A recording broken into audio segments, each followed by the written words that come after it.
Buongiorno da Porto Tolle, spiaggia barricata. Abbiamo voluto vedere i danni fatti da alcuni vandali, ma c'è qualche perplessità sia solo un atto vandalico, che hanno forato alcune imbarcazioni del ponte di barricata.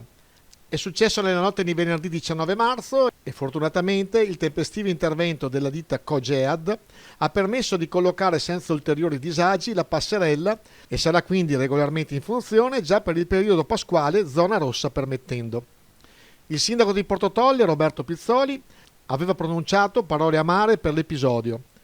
È stato un gesto che ha lasciato tutti sconcertati, dice il sindaco. Il cambiamento passa attraverso la crescita di tutti, anche e soprattutto nel dovere civico. Questa settimana, continua il sindaco, abbiamo affidato la gestione del ponte di barricata per essere pronti a Pasqua per la stagione balneare.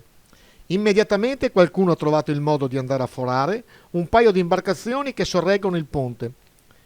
Mi chiedo se è possibile arrivare a questi punti di stupidaggine o se è stato un gesto premeditato e se lo fosse bisognerebbe capire chi vuole danneggiare.